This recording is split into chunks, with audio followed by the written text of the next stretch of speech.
어렸을 적에 방학이 되면 친척 집에 간다는 그런 설레임, 그런 어떤 즐거움이 있었습니다.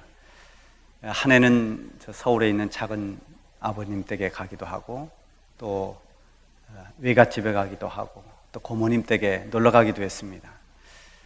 제일 가까이 시집간 고모님은 저희 마을에서 면 소재지만 다르지 걸어서 가도 한 1시간 반 정도 걸으면 갈 수 있는 그런 가까운 곳이었습니다.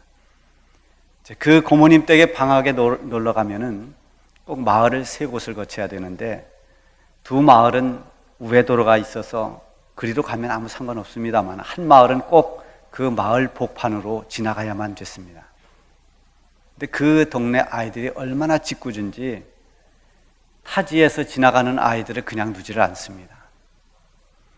여러 가지로 심수를 부리고 또 위협을 하기도 했습니다.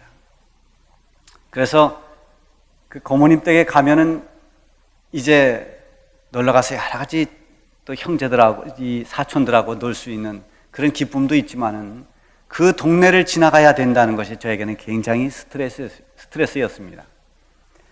때로는 이제 청주에 있는 사촌들이 놀러 오면 같이 그 고모님 댁에 함께 갑니다.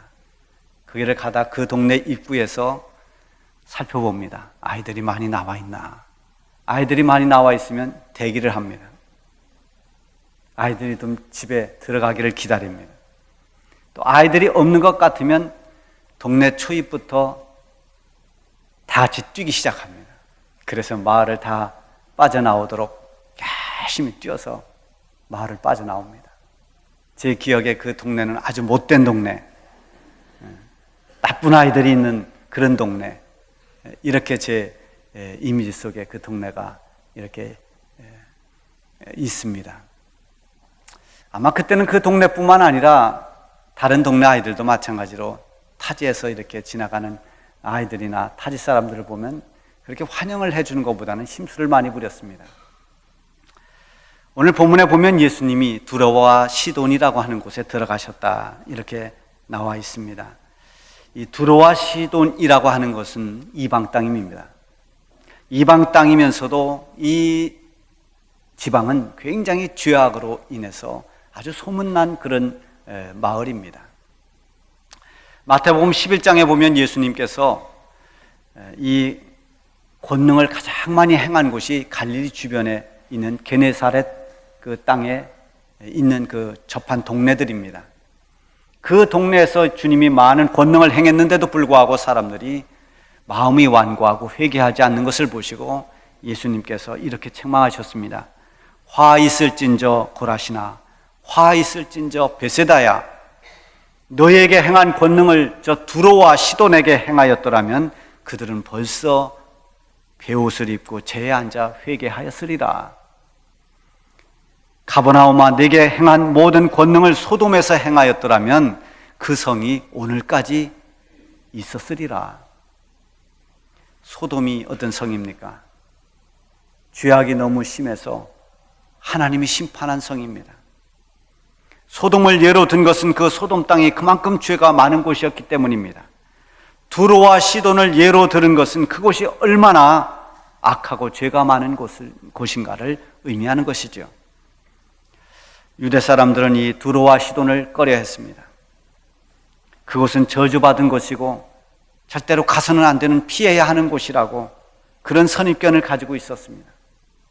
그런 두로와 시돈, 바로 그곳으로 예수님이 들어가신 것입니다. 21절에 보면 예수께서 거기서 나가사 두로와 시돈 지방으로 들어가시니, 거기서 나가서 두로와 시돈으로 들어갔다 했는데 거기가 어디인가? 거기가 어디라는 것을 정확히 기록된 것은 없지만은 기록상 그 앞에 있는 내용을 보면은 예수님께서 게네사렛 그 호수 주변에서 많은 병자들을 고쳐주셨습니다. 그때 저 멀리 예루살렘에서 바리새인과 서기관들이 예수님을 찾아옵니다.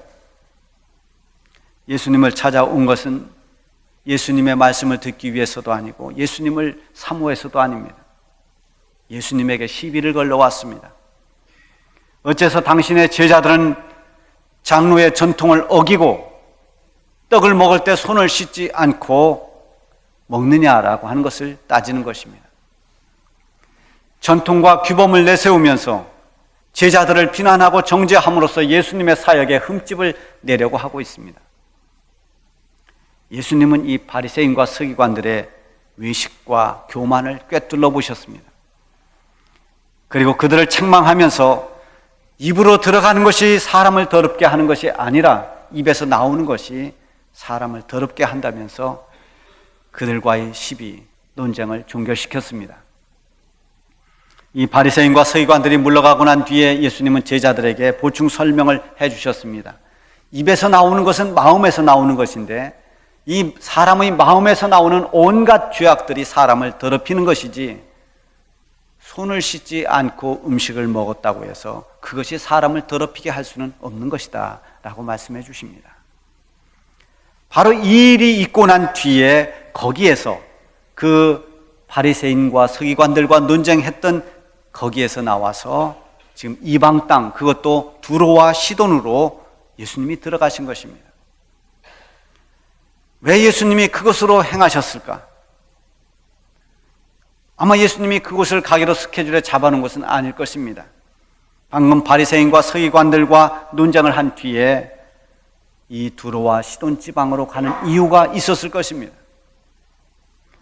겉으로는 그럴듯한데 그 속을 들여다보면 영적으로 텅텅 비어있는 이 바리새인들의 교만과 위선, 이들과는 대조적으로 정말 대비가 될 만한 그런 한 여인을 만나 주시기 위해서 예수님이 이방 땅으로 간 것입니다.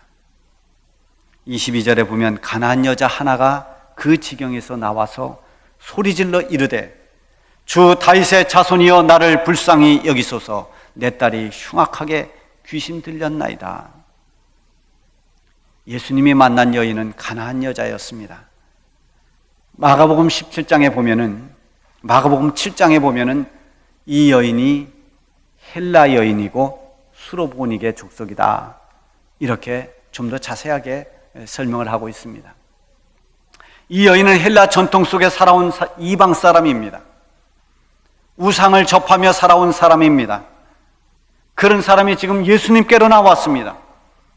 그리고 예수님을 주 다윗의 자손이라고 부르는 것을 보면 메시아가 다윗의 자손 가운데 나온다라고 하는 것을 이미 알고 있고 아마 예수님을 그렇게 믿고 있었던 것 같습니다. 이 여인이 예수님에게 나온 것은 바리새인과 서기관들처럼 흠을 잡거나 따지려고 나온 것이 아닙니다. 자신이 안고 있는 아픔을 가지고 예수님 앞에 나왔습니다. 도무지 해결받지 못했던 그 고통의 멍에를 벗겨달라고 주님 앞으로 나온 것입니다. 나를 불쌍히 여기소서 내 딸이 흉악하게 귀신 들렸나이다. 귀신 들린 딸의 문제를 가지고 예수님께 나와서 지금 긍휼을 구하고 있습니다. 귀신 들려서 고통받고 있는 딸의 고통이 자신의 고통이었습니다. 귀신에게 귀한 인생을 지배당하고 괴로움으로 몸부림치고 있는 그 딸을 참아 볼 수가 없었던 것입니다. 이 여인이 예수님 앞에 나올 때의 마음은 우리가 습관처럼 주님 앞에 나오는 것처럼 혹은 아무 생각 없이 하나님 앞에 나오는 것처럼 그렇게 나오는 것과는 전혀 달랐습니다. 오직 주님의 긍휼을 기다리는 간절함, 그 절박함을 가지고 주님 앞에 나왔습니다. 각종 병자를 고치고 자비와 긍휼을 베풀어 주시는 그 주님의 손길만을 사모하고 바라면서 주님 앞에 나와서 지금 부르짖고 있는 것입니다. 오늘날 우리에게 더 필요한 것이 있다면 예수님 앞에 나오는 이 여인이 가지고 있는 간절함입니다. 이 여인처럼 주님을 그렇게 사모하는 것입니다. 목마른 사슴처럼 주님의 은혜를 갈구하고 주님이 주시는 은혜에 아멘 아멘 하면서 감사하고 감격하는 그런 모습들이 다시 되살아나야 합니다. 우리가 부른 찬송처럼 저 빈들의 마른 불같이 시들은 영혼 위에 성령의 담비를 부어달라고 그렇게 사모하는 마음으로 주님 앞에 나와야 하는 것입니다. 바리새인과 서기관들은 하나님 앞에 이런 목마름이 없었습니다. 종교적 우월주의와 온갖 교만과 위선으로 오래 묵은 전통을 주장하면서 자신들을 스스로 높이고 드러내는데 급급했습니다. 하나님 앞에서 자아가 깨지지 않는 돌과 같은 사람들이었습니다.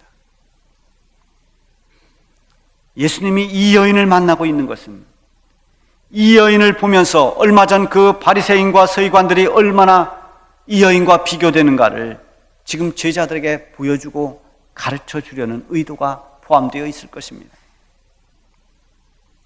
예수님을 공격하던 바리새인들과는 달리 예수님 앞에 긍휼을 구하며 소리치는 이 여인에게 돌아온 반응은 의외로 당혹스러운 것이었습니다. 23절에 보면 예수는 한 말씀도 대답하지 아니하시니 제자들이 와서 청하여 말하되 그 여자가 우리 뒤에서 소리를 지르오니 그를 보내소서. 가나안 여인의 애절한 부르짖음이 예수님 귀에 들렸음에도 예수님은 전혀 아무 말씀도 하시지 않습니다. 입을 다무셨습니다. 침묵하십니다. 예수님이 아무 반응이 없자 제자들은 이 여인이 얼마나 소리를 질렀는지 예수님에게 저 여인을 보내자고 말합니다. 아마 제자들이 빨리 고쳐서 보내든 아니면 안 된다고 거절해서 보내든 지금 제자들의 목적은 저를 시끄럽게 구는 저 여인을 빨리 보내자는 데 있었습니다. 마침내 예수님께서 입을 여셨습니다. 그런데 예수님께서 대답하신 말씀은 이 여인의 간청을 거절한다는 그런 말씀이었습니다. 24절에 보면 나는 이스라엘의 집에 잃어버린 양 외에는 다른 데로 보내심을 받지 아니하였노라. 모든 기대가 한순간에 다 무너지는 듯한 이 거절당함 앞에서 과연 이 여인은 어떤 태도를 보이고 있을까? 대부분이 거절당함 앞에서는 돌변합니다. 예수님이 나를 어떻게 이렇게 대할 수가 있을까? 이분이 정말 말로 듣던 그 메시아인가? 이분이 정말 긍휼과 사랑을 베푸신다는 예수님이 맞는가? 자신이 목적이 이루어지지 않고 거절당하는 그 순간부터 공격의 대상이 되고 증오가 되고 적이 되기가 쉽습니다. 적이 되기 쉽습니다. 그러나 이 여인은 그렇지 않았습니다. 예수님의 거절 앞에서 이 여인이 행하는 행동을 보면 25절에 여자가 와서 예수께 절하며 이르되 주여 저를 도우소서. 거절하시는 예수님 앞에 더 가까이 다가와서 그 앞에 엎드렸습니다. 절하면서 저를 도와달라고 말합니다. 엎드려 절한다는 것은 자기의 모든 것을 다 포기한 것입니다. 자기의 상한 마음, 자존심 다 그것은 포기하고 오직 주님의 도움의 손길만을 의지하는 것입니다. 그런데 예수님께서 이번에는 더 심한 말로 이 여인의 간청을 거부하셨습니다. 자녀의 떡을 취하여 개들에게 던짐이 마땅하지 아니하니라. 얼마나 충격을 받았겠습니까? 예수님께서 강한 독설로 이 여인을 흔들어 보셨습니다. 정말 이해할 수 없는 이 주님의 말씀 앞에 여인은 어떻게 반응할까? 자비와 긍휼은커녕 자신을 개에 비유하면서 거절하시는 예수님을 오늘을 사는 이 시대의 사람들이라면 어떻게 생각하고 어떻게 반응했을까요? 아마 즉시 예수님을 등지고 돌아섰을 것입니다. 그리고 온갖 비방과 험담으로 예수님을 욕하고 공격했을 것입니다.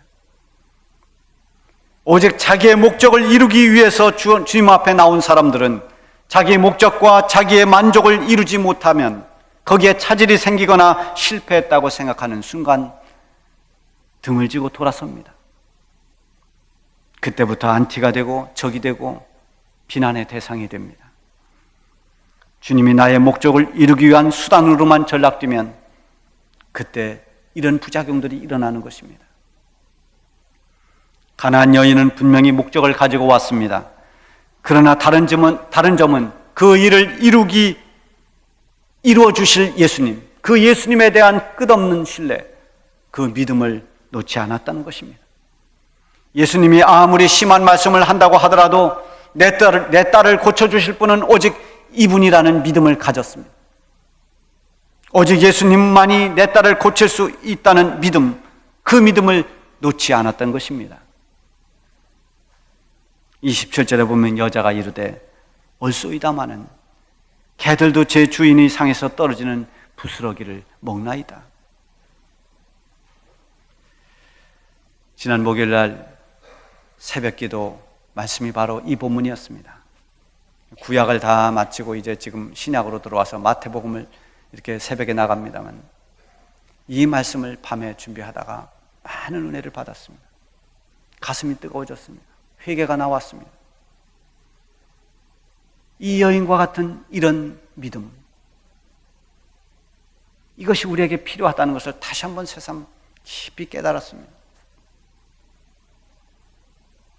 가장 자존심이 상할 수밖에 없는 그 순간에도 주님 말씀을 인정하면서 상에서 떨어지는 부스러기라도 주시기를 간구하는 이 겸손함과 인내, 이것이 우리에게 얼마나 필요한가. 주님을 향한 그의 믿음이 얼마나 아름답고 견고한가를 보여주고 있습니다. 우리는 이 여인을 보면서 부끄러워해야 됩니다. 조금만 서운해도 견딜기 힘들어하고, 조금 내 마음에 들지 않으면 시험이 들었다 해서 주님의 일에 손을 놓고, 더 나아가서는 주님을 떠나는 사람들도 많은 이런 모습과는 너무나 대조적이지 않습니까? 또한 이쯤 되면 예수님이 바리새인들과 논쟁한 후에 왜 이 여인을 만나러 여기까지 오셨는지를 이해할 수가 있습니다. 얼마 전 보았던 바리새인과 서기관들, 그리고 지금 눈앞에 펼쳐지고 있는 이 여인의 모습, 교만과 겸손, 허세와 진실, 굳은 마음과 사모하는 마음, 불신과 믿음, 이것이 대비되고 있습니다. 28절에 보면 이에 예수께서 대답하여 이르시되 여자여 네 믿음이 크도다. 네 소원대로 되리라 하시니 그때로부터 그의 딸이 나으니라. 아멘. 주님은 우리의 믿음을 통해서 능력을 드러내시고 기적을 보여주십니다. 주님은 이 여인의 믿음을 보시고 흉악한 귀신 들린 그 고통받던 딸을 깨끗이 고쳐주셨습니다. 여인은 주님으로부터 믿음을 인정을 받았습니다. 여자여 네 믿음이 크도다. 다른 어떤 칭찬보다도 우리는 이런 믿음으로 인한 칭찬을 받아야 됩니다. 네 재산이 참으로 많도다. 네 지식이 참 깊도다. 네 명예가 참 크도다. 주님은 이런 것으로 칭찬하지 않습니다. 성경에 보면 우리 주님이 칭찬했던 모든 것은 다 믿음에 대한 칭찬이었습니다. 내가 이만한 믿음을 만나보지 못했다. 네 믿음이 크도다. 아무개여 네 믿음이 크도다. 저와 여러분이 주님으로부터 이런 칭찬을 받을 수 있기를 바랍니다. 이 여인의 믿음이 처음부터 큰 믿음으로 시작한 것은 아닐 것입니다. 아브라함도 마찬가지입니다. 그가 믿음의 조상이지만 처음부터 그는 온전한 믿음의 사람은 아니었습니다. 수없이 흔들렸고 어려운 과정들을 거쳐나가면서 어려움을 극복하고 의심을 극복해 나가면서 마침내 큰 믿음의 사람, 믿음의 조상이 된 것입니다. 이 여인이 예수님 앞에 나올 때 예수님이라면 금방 내 딸을 고쳐주실 것이라는 이 단순한 믿음을 가지고 나왔을 것입니다. 그러나 거절당했습니다. 그 거절당함의 아픔을 잘 이겨냈습니다. 더 나아가서 개에 비유될 만큼 모멸과 멸시를 당했습니다. 그 멸시함도 다 견뎌냈습니다. 과정에서 있었던 시험과 아픔을 잘 극복해내면서 끝까지 주님을 믿고 신뢰했을 때 우리 주님은 마침내 이 여인의 믿음을 인정해 주시고 그의 소원을 이루어 주셨습니다. 주님이 눈여겨보는 것은 우리의 믿음입니다. 어떤 시험이 있고 어떤 고난이 있다 하더라도 그때도 여전히 믿음을 붙들고 있는가를 우리 주님은 보시는 것입니다. 우리가 이 땅을 살아가는 동안에 많은 어려움이 있습니다. 시험도 있습니다. 우리를 흔드는 그런 많은 악한 영들의 역사도 있고, 우리를 힘들게 하는 환경과 여러 가지 형편들도 있습니다. 그러나 여러분, 이 여인처럼 겸손과 인내로 끝까지 믿음을 붙들 수 있기를 바랍니다. 오직 주님을 신뢰하고 믿는 그 믿음을 붙들고 나가는 사람에게는 지금도 주님께서 이 여인에게 보여주셨던 그 기적과 능력을 우리 모두에게 나타내 보여주실 것입니다.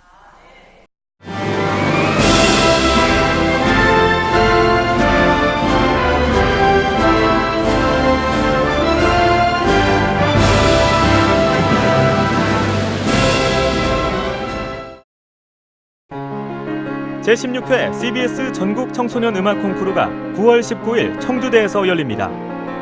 청소년 음악 콩쿠르는 초, 중, 고, 대학 일반부로 나눠 피아노와 관악, 현악, 성악, 작곡 부문별로 재능을 겨루게 됩니다.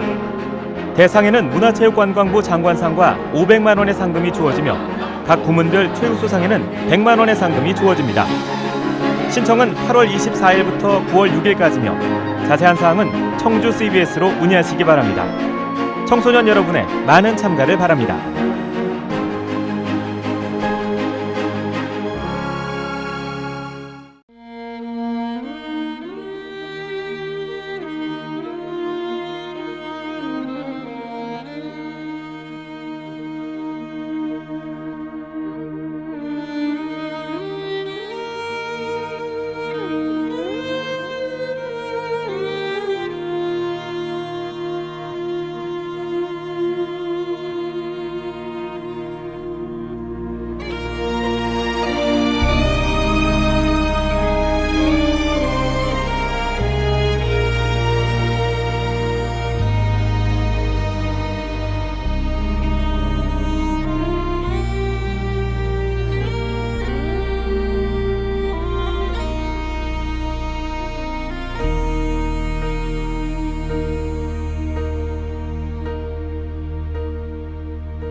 When troubles come and my heart burdened be, then I am still and wait here in the silence until you come and sit a while with me. You raise me up so I can stand on mountains. You raise me up to walk on stormy seas. I am strong when I am on your shoulders. You raise me up to more than I can be.